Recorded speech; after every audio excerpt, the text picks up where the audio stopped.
오늘은 하나님의 특별한 보물이라는 제목으로 신명기 14장 1에서 3절 말씀 읽고 함께 은혜를 잠깐 나누도록 하겠습니다. 우리 다 일어나서 하나님 말씀 세 절뿐이 안 되니까 함께 다 같이 합독하도록 하겠습니다. 시작. 당신들은 주 당신들의 하나님의 자녀이니 죽은 사람을 애도할 때에 몸에 상처를 내거나 앞머리를 밀어서는 안 됩니다. 당신들은 주 당신들의 하나님의 거룩한 백성입니다.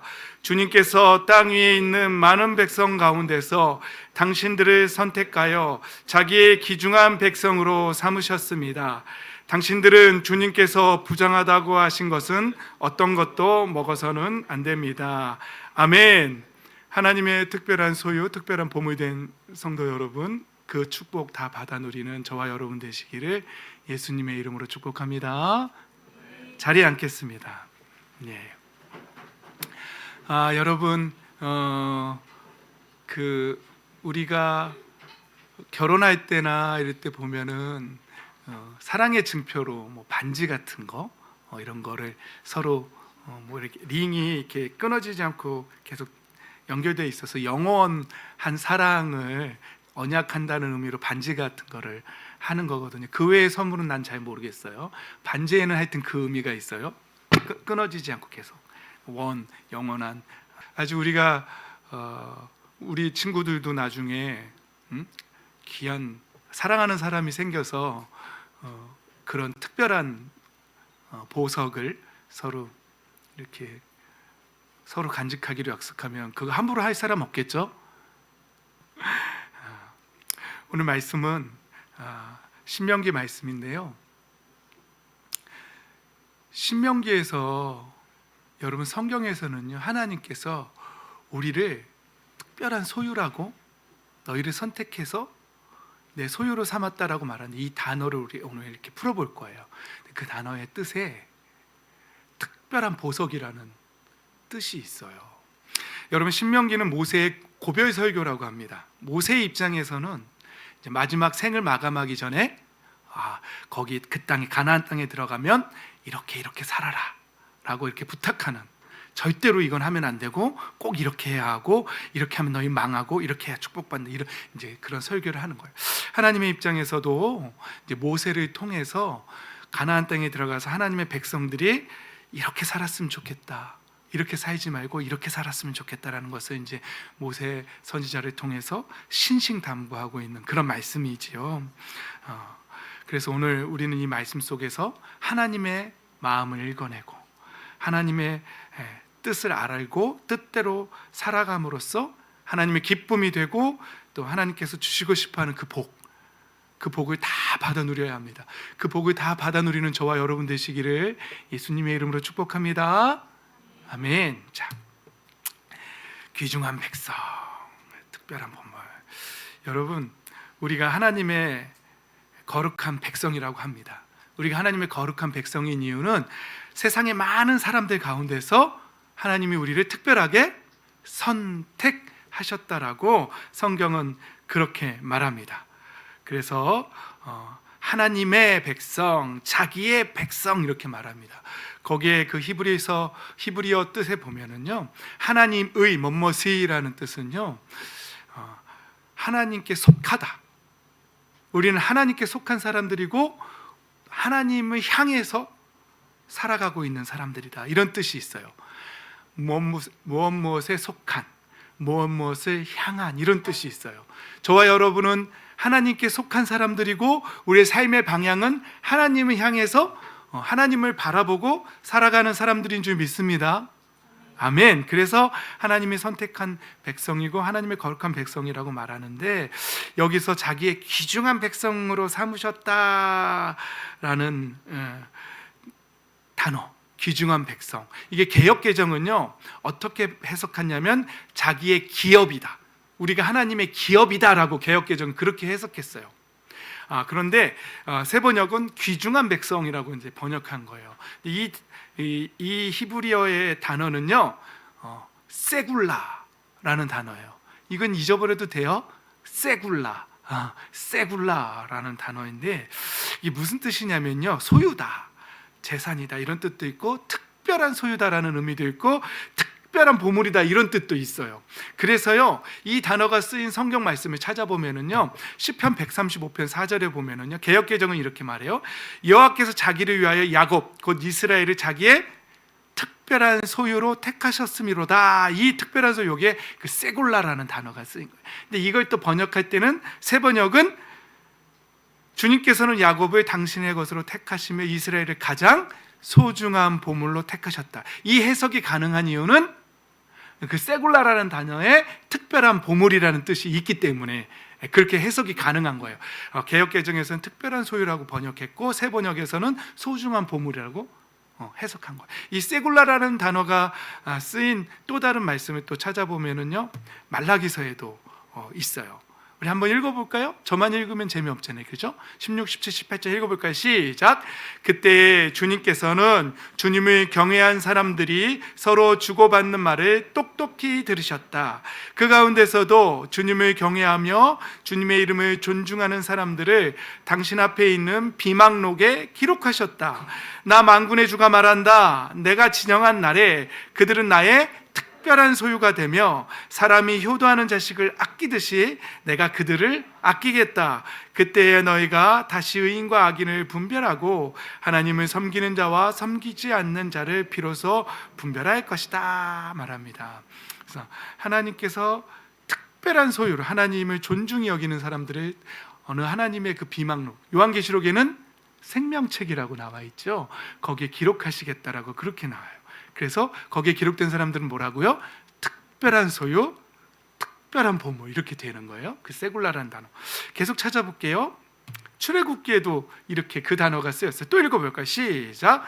이제 너희가 정말로 나의 말을 듣고 내가 세워준 언약을 지키면 너희는 모든 민족 가운데서 나의 보물이 될 것이다. 온 세상이 다 나의 것이다. 그러므로 너희는 내가 선택한 백성이 되고 너희 나라는 나를 섬기는 제사장 나라가 되고 너희는 거룩한 민족이 될 것이다.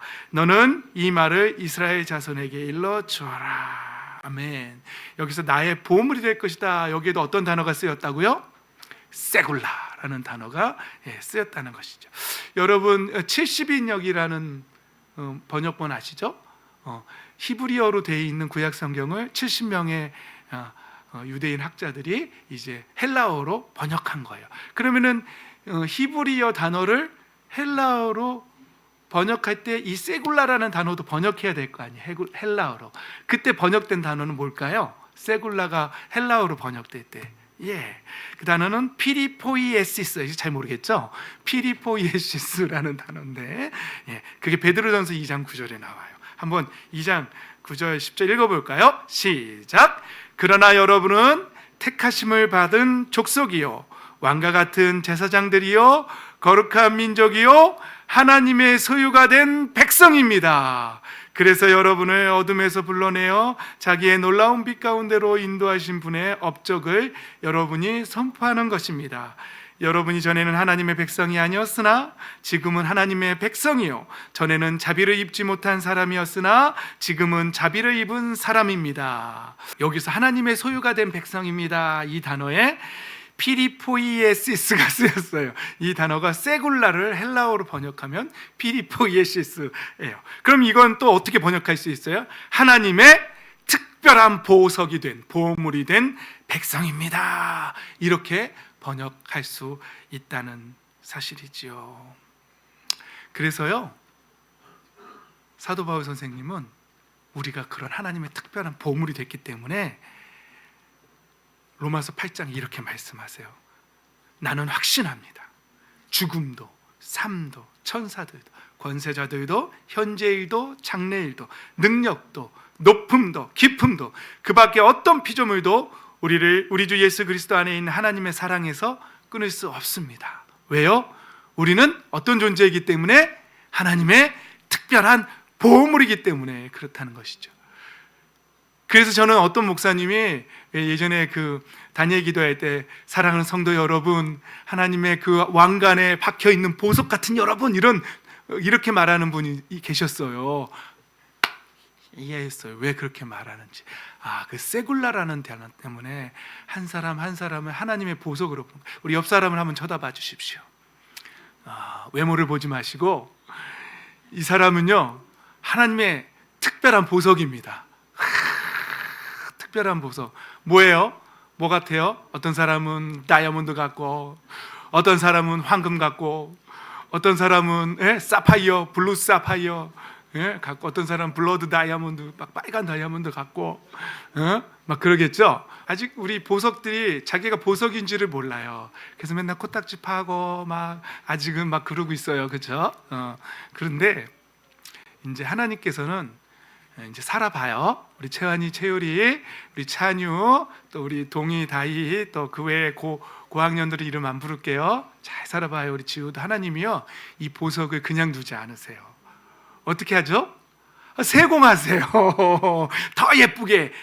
우리 다이아몬드 커팅하는 세공들 있죠. 착착착착착 깎아서 어느 각도에서 빛이 들어가도 반짝반짝반짝 거릴 수 있게 하나님이 세공하세요. 그걸 세공한다 그러거든요.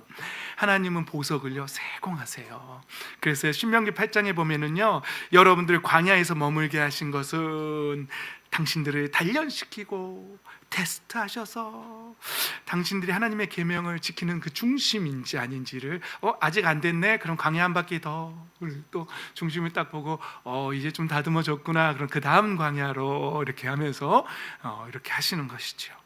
그리고 또 낮추시고 굶기시다가 만나를 주시는 것은 하나님의 말씀을 깨닫는 거예요. 그러니까 하나님이 우리 이 보석들을 다듬으시는 방법은요, 세상 가운데에서 세속적으로 사는 것이 아니라 하나님의 말씀의 귀함을 깨닫고 하나님의 말씀대로 살아가는 사람들, 이런 사람들이 되면 이 사람들 다이아몬드 같이 되는 거예요.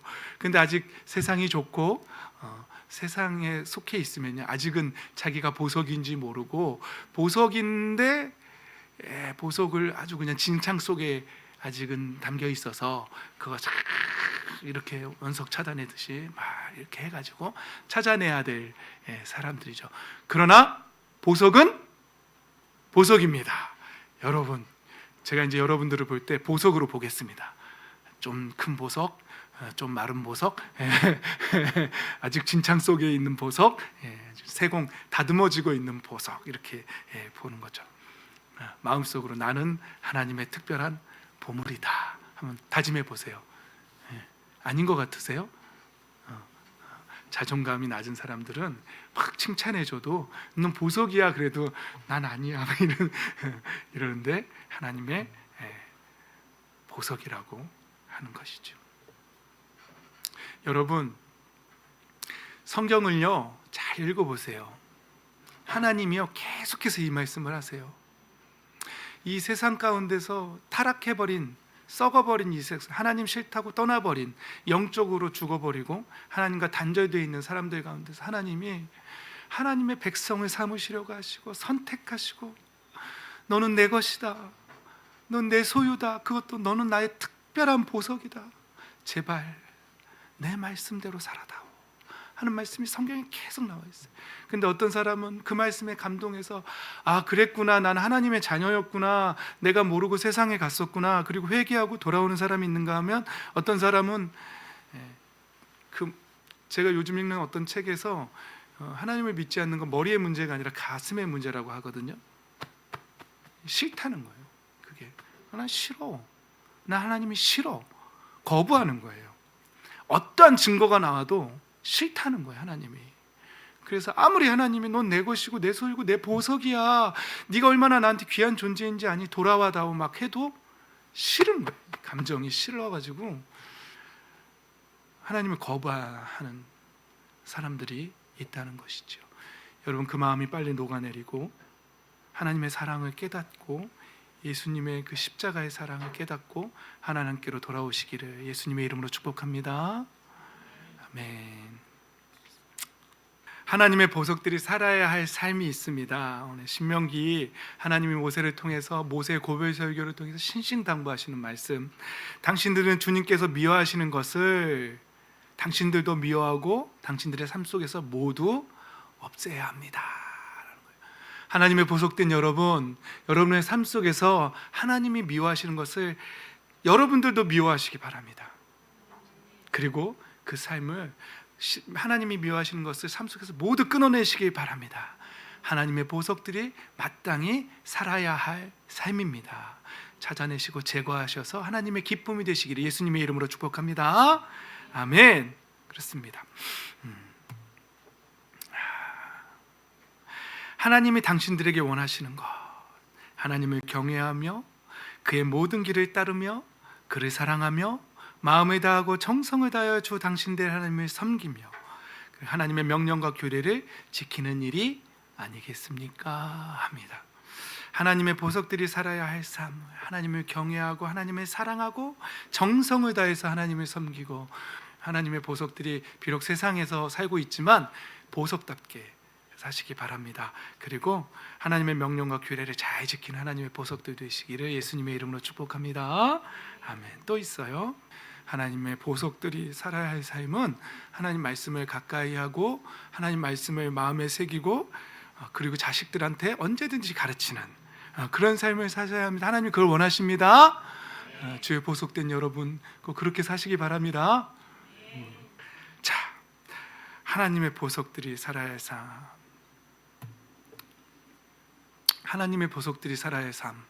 여러분 신명기에는 이런 말씀도 있어요. 고기는 먹을 수 있답니다. 그런데 피는 먹지 말랍니다. 그리고 왜냐하면 그 피에는 생명이 있답니다. 물론 이 피가 가지고 있는 생명력과 이 피가 상징하는 예수 그리스도의 보혈과 연결되지만, 그래도 짐승을 먹더라도 그 생명되는, 생명을 상징하는 피까지 함부로 막 먹지 말고 피는 정중하게 땅에 쏟아버리고 고기만 먹으라는 이 말씀 속에서, 여러분 저는 이방신들 이번 주 말씀 열왕기하 읽을 때 모압 왕이 어떻게 했죠? 전쟁에서 지고 있으니까 자기의 뒤를 이어서 왕이 될 아들을 불에 태워서 번제로 드렸어요. 인신공양하는 거거든요. 이방인들이 하나님이 왜 가나안 족속을 멸망시켰더라고요? 그들의 죄 때문에. 근데 그들의 죄 가운데 가장 큰 게 사람을 잡아서 제물, 자기들이 이방신한테 제물로 바치는 그런 일들이 만행했었어요. 근데 그모스 신한테 바칠 때 보면 청동으로 만든 그 소신상에다가 산채로 아이들을 놔요. 그러면 불을 떼기 시작해요. 그러면 발이 뜨겁기 시작하면 뛰잖아요.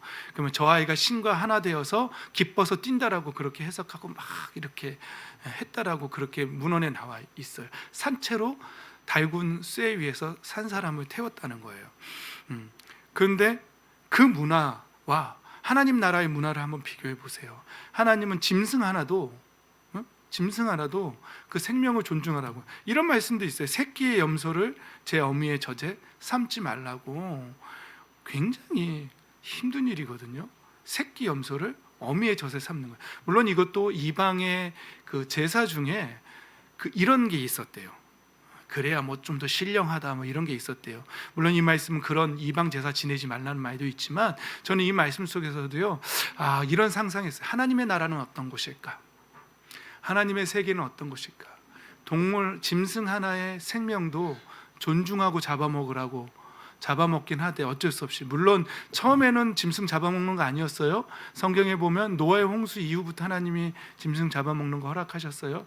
그 대신에 그 생명을 존중하고 피채 먹지 말고 피는 바닥에 쏟고 고기만 먹으라고 하시는 그 하나님, 그 짐승 하나의 생명도 존중하시는 하나님이시라면 저와 여러분의 생명을 얼마나 존중하실까요?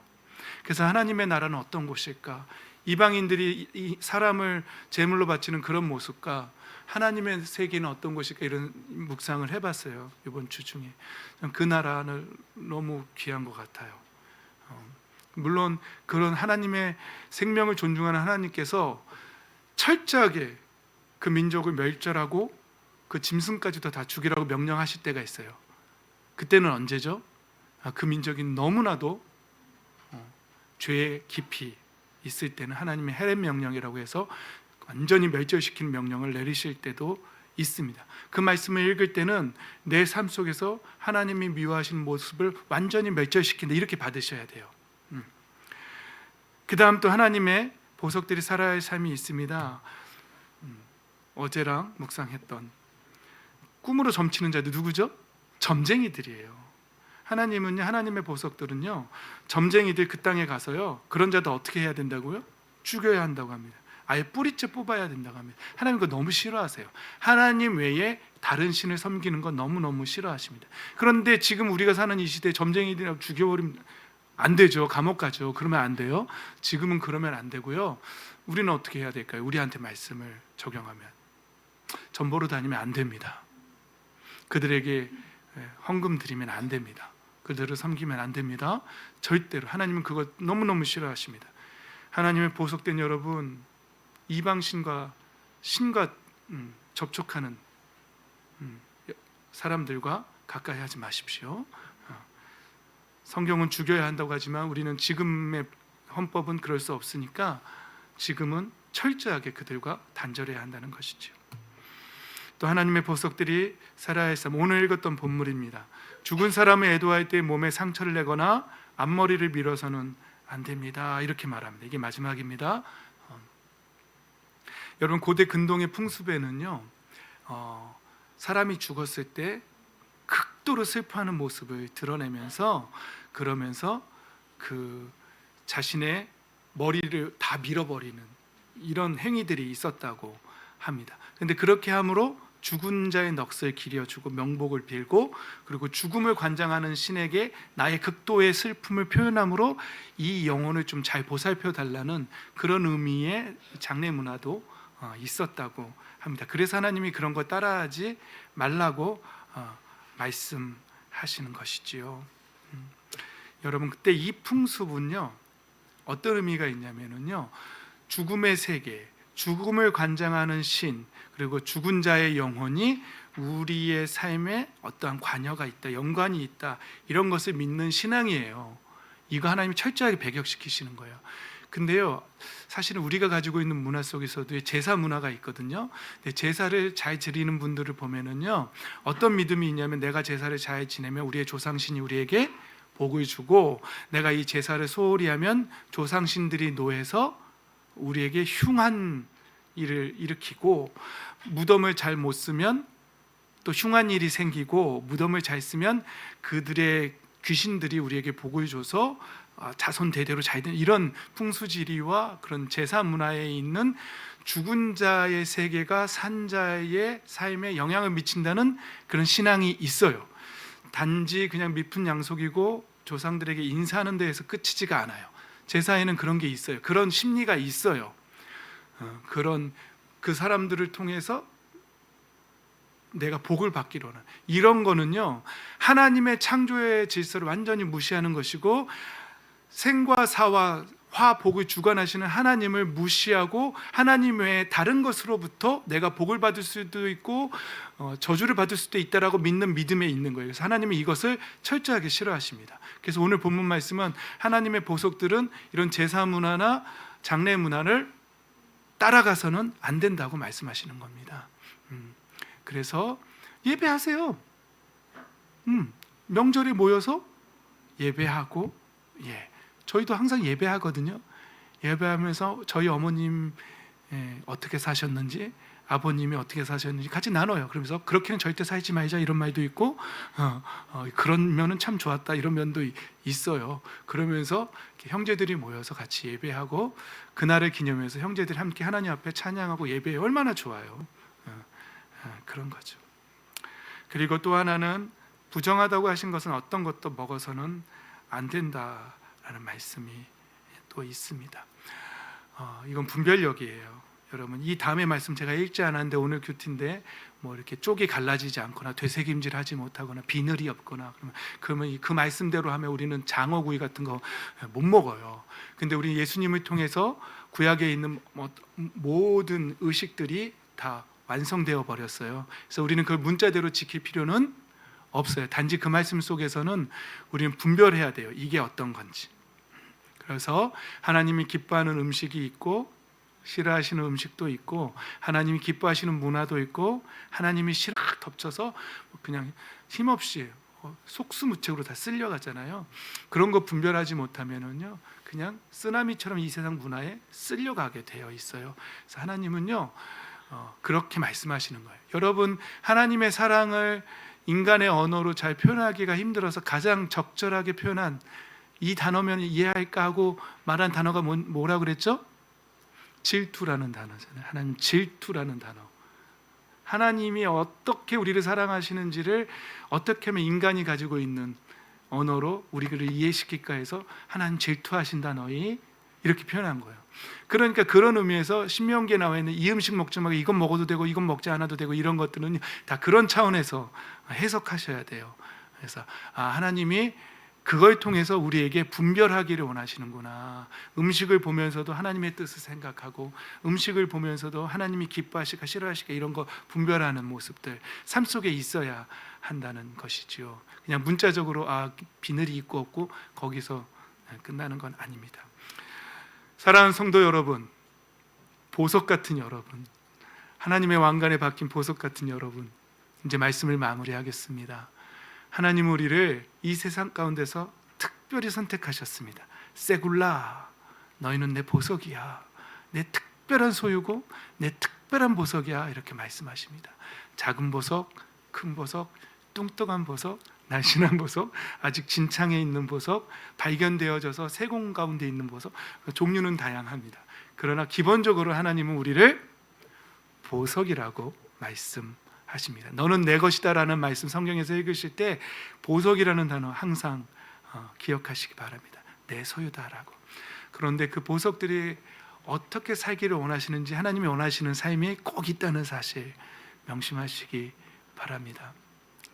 하나님이 사랑하고 또 이웃을 사랑하고 하나님 보시기에 기쁨이 되고 그리고 이 세상 문화 가운데 떠내려가는 보석도 되지 마시고 하나님 앞에서 거룩함을 지키고 하나님의 선택한 거룩한 백성, 왕 같은 제사장 같은 소유된 백성 같은 그런 삶 살아가는 저 여러분, 하나님의 기쁨이 되어서 하나님이 너무너무 주고 싶어 하시는 복들이 있거든요. 그 복을 다 받아 누리는 저와 여러분 그리고 우리의 다음 세대들 다 되시기를 주 예수 그리스도의 이름으로 축복합니다. 아멘.